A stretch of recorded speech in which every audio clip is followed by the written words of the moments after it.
झनक की तबीयत जब धीरे धीरे बहुत ज्यादा खराब होने लगती है और ऐसा उसे लगने लगता है कि शायद वो चल भी नहीं पाएगी। लेकिन जब चेकअप होते हैं तो सामने से सच्चाई आती है ना, वो चीजें बहुत बड़ी मुसीबत क्रिएट कर देती है, क्योंकि वो ऐसा पता चलता है उसे कि वो प्रेग्नेंट हो चुकी है। लेकिन कब कैसे क्या हुआ इसकी जो सच्चाई पता चलती है ना, ये सोच में बहुत ही ज्यादा मजेदार हो जाती है। क्योंकि जब विल झनक गई होती है जहाँ ऑडिशन देने के लिए, वहां तो अब जो लड़की पहले ऑडिशन दे रही होती है वो बहुत डर रही होती है, तो उसे कुछ देर के लिए टाइम दे दिया जाता है। लेकिन जैसे ही झनक को बुलाया जाता है ना, अब झनक भी चिंतित तो होती है, लेकिन अनिरुद्ध को जब याद करती है, उसे जब ये समझ में आ जाता है, उस डायलॉग्स को फील करती है, तो फिर लगता है उसे कि ये कहानी उसकी ही है। अब यहाँ पे वो बहुत ही अच्छा खासा परफॉर्म करती है, लेकिन थोड़ी देर बाद वो बेहोश होने लगती है। अब हालांकि जैसे वॉशरूम जाती है ना, तो अब उसे उल्टी होने लगती है, और जैसे कि प्रेगनेंसी की कुछ सिम्टम्स होती है वो भी इसे होने लगती है। तो इस चीज के कारण अब इसे लगता है कि शायद कुछ तो बहुत बड़ा है, और कहीं ना कहीं अब फोर्स करने लगता है आदित्य कि तुम्हें एक बार चलकर चेकअप कराना ही चाहिए। आखिर तुम्हें ऐसा क्यों हो रही है? ये छोटी छोटी ही बीमारियां आगे जाकर के बहुत बीमारी का रूप ले लेंगी, और कहीं ना कहीं अगर फिल्म इंडस्ट्री में काम करना है तो फिर फिट एंड फाइन रहना ही होगा। और ये बातें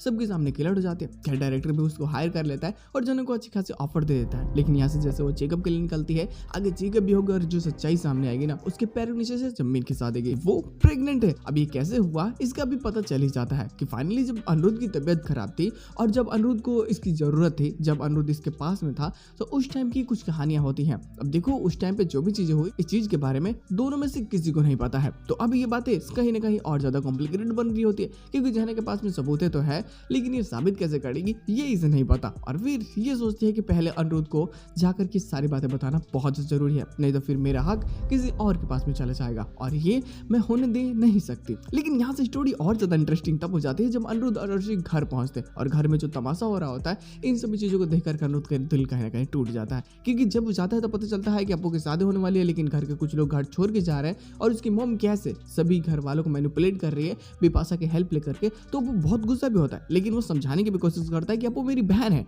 और वो मेरी बड़ी बहन है, तो उसकी शादी मंदिर से नहीं बल्कि इस घर से हुई है। अगर कोई जाना चाहता है तो जान दे, क्योंकि वो खुद भी बिपाशा और लाल को कुछ पसंद करता नहीं, और उसे पता है कि बिपाशा आखिर चाहती क्या है। वो जो उसके पास में रुतबा है नहीं, उसको बरकरार करने के लिए ये पता नहीं किस हद तक गिर जाएगी। तो यहाँ पे वो सिर्फ अप्पू और उसके जो फीलिंग्स है ना, उसके बारे में ही सोचता है। तो अब थोड़ी सी मुश्किल भी इसके लिए क्रिएट होगी, क्योंकि यहाँ पे जब झनक आ जाएगी तो शादी भी हो रही होगी और माहौल भी बहुत ही ज्यादा गर्म होगा। तो मजा तो आने वाला है। हालांकि आज का एपिसोड फास्ट फॉरवर्ड एपिसोड है, तो इसमें प्लॉट्स बहुत कम होते हैं। 7 एपिसोड की एंडिंग कर दी जाती है, पोस्ट कर बस वही झनक जब घर पहुंच जाती है तो तमाशा जो क्रिएट होता है ना, तो अब अनिरुद्ध भी थोड़ा थोड़ा डर जाता है, क्योंकि अगर एक कंप्लेन हुई तो बेचारा अंदर जा सकता है भाई एक्स्ट्रा मैरिटल अफेयर के लिए। तो सोच सकते हो कितना बड़ा तमाशा होने वाला है।